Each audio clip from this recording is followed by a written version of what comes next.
दोस्तों, पीएम मोदी कई बार दावा करते हैं कि उनकी सरकार और खुद पीएम मोदी विकास और विरासत दोनों को साथ लेकर चलते हैं। जितना विकास करते हैं विरासत का भी उतना ही ध्यान रखते हैं। लेकिन आज कंगना रनौत ने संसद में जो सवाल पूछा वह मोदी सरकार को आईना दिखाता है कि कुछ मंदिरों का निर्माण ही विरासत को साथ लेकर चलना नहीं होता, उसके लिए उस विरासत को लेकर भी साथ चलना पड़ता है जो लोगों के रोजगार से जुड़ी है। और कंगना क्या सवाल पूछती है मोदी सरकार से संसद में पहली बार बोलते हुए, जरा सुनिए अपने लोकसभा क्षेत्र को लेकर क्या कहती हैं। माननीय अध्यक्ष महोदय जी, मैं आपका मेरी तरफ से और मंडी की जनता की तरफ से हार्दिक अभिनंदन करती हूँ, आभार करती हूँ कि आपने आज पहली बार मुझे सभा में बोलने का, मंडी क्षेत्र के विषय में बोलने का मौका दिया।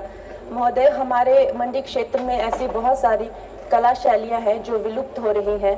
हमारे हिमाचल प्रदेश में जो एक घर बनाने की कला शैली है जिसे काटकुनी कहा जाता है, वहाँ भेड़ और याक की ऊनों से जो है विभिन्न वस्त्र बनाए जाते हैं, जैसे कि जैकेट्स हो गए या टोपियां हो गई, शॉल या स्वेटर्स बनाने के जो काम है जिनका बाहर के देशों में बहुत मूल्य मिलता है, लेकिन हमारे यहाँ पे पूरी तरह से जो है ये जो एक्सटिंक्ट हो रहे हैं उनको बढ़ावा देने के लिए क्या कदम लिए जा रहे हैं। और साथ ही मैं ये भी कहना चाहूँगी कि हमारे हिमाचल का जो संगीत है, खासकर जो स्पीति और किन्नौर या भरमौर के क्षेत्र में पाए जाने वाला जो ट्राइबल उनकी जो कपड़े हो गए, उसके साथ में जो उनके फोक फॉर्म्स है, आर्ट फॉर्म्स है, वो भी विलुप्त होती जा रही हैं। तो उनके विषय में क्या कदम उठाए जा रहे हैं? धन्यवाद। तो दोस्तों, आपने वीडियो में देखा कि कंगना रनावत मोदी सरकार से सवाल करते हुए कंगना रनावत कहती हैं कि हमारे हिमाचल प्रदेश और मंडी में जो जैकेट, स्वेटर, शॉल बनाने की कला है उसका विदेशों में तो उचित मूल्य मिलता है, लेकिन हमारे यहाँ पर कोई कद्र या मार्केट नहीं है। तो सरकार उसकी तरफ क्या ध्यान दे रही है? दोस्तों, पीएम मोदी कई बार ऐसे दावे कर चुके हैं जिसमें उन्होंने कहा था कि ऐसे मार्केट विकसित किए जा सकेंगे कि हमारे देश के जो कारीगर हैं, हमारे देश के जो बुनकर हैं, उनका सामान भी विदेशों में बेचा जा सके। लेकिन धरातल पर उसका क्या हुआ? कंगना रनावत क्या का यह सवाल अपने आप में पीएम मोदी के उन जुमलों की पोल खोलता है। मोदी सरकार को 10 साल हो गए, फिर भी कंगना रनावत को संसद में सवाल क्यों उठाना पड़ता है कि फला चीज़ की कीमत विदेशों में तो अच्छी मिलती है लेकिन यहाँ पर कोई कद्र नहीं है, कोई मैकेनिज्म नहीं है। तो मोदी सरकार 10 साल में आखिरकार मैकेनिज्म क्यों नहीं बना पाई?